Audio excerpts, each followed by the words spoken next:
MK. फाउंडेशनच्या वतीने सोलापूर येथे भव्य शेतकरी मार्गदर्शन शिबिर संपन्न.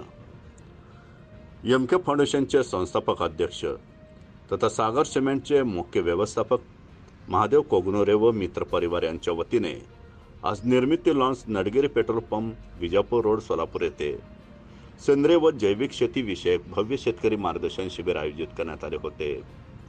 यावेळी शेतकऱ्यांना मार्गदर्शन करताना ज्ञानेश्वर बोडके हे बोलत होते. यावेळी व्यासपीठावर एम.के. फाउंडेशनचे संस्थापक अध्यक्ष महादेव कोगनोरे व मान्यवर उपस्थित होते. या मार्गदर्शन शिबिराला अक्कलकोट, दक्षिण सोलापूर, उत्तर सोलापूर व शहरातील महिला व पुरुष शेतकरी बांधव मोठ्या संख्येने उपस्थित होते. शेतकऱ्यांचा माल कमी भावात घेऊन जास्त भावाने विकणारा व्यापारी मात्र आज मालामाल होत आहे, तर आपला शेतकरी मात्र दिवसेंदिवस कंगाल होत चालला आहे. याला जबाबदार आपणच आहोत, कारण आपल्या शेतकऱ्यांना पिकवायची लाज नाही तर विकायची लाज वाटत असल्याचे मत शेतीमध्ये क्रांती घडवून आणणारे राष्ट्रपती पारितोषिक विजेते अभिनव फार्म्स ग्रुपचे संस्थापक अध्यक्ष ज्ञानेश्वर बोडके यांनी बोलताना व्यक्त केले.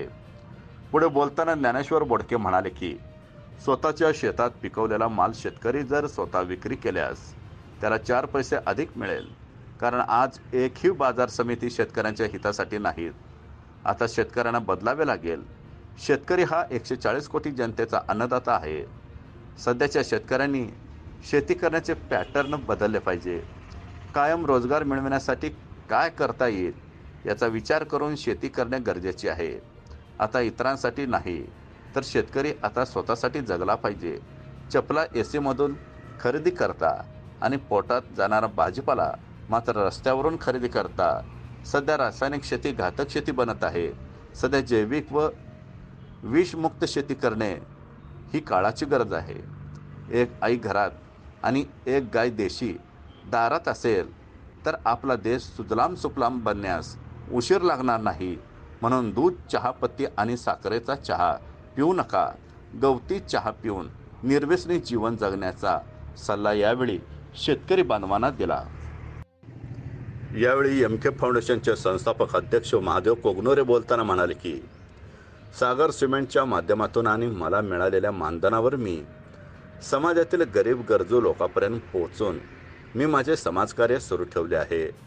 परंतु काही लोकांना मात्र हे माझे काम त्यांना बघू वाटेना, म्हणून काही लोक माझी चेष्टा करतायत. त्यांना करू द्या, परंतु ही चेष्टा देखील आशीर्वाद म्हणून स्वीकारून जिथं परिस्थिती गंभीर तिथे महादेव अधिक खंबीर असल्याचे सांगितले. कोणी कितीही बोलू द्या, परंतु माझी समाजाशी जोडलेली नाळ मात्र कधीच तुटणार नसल्याचे सांगितले. यावेळी दक्षिण सोलापूर, अक्कलकोट आणि उत्तर सोलापूर तालुक्यातील अनेक शेतकरी आपले विचार व्यक्त करीत महादेव कोगनोरे यांना राजकारणात उतरण्याची विनवणी केली.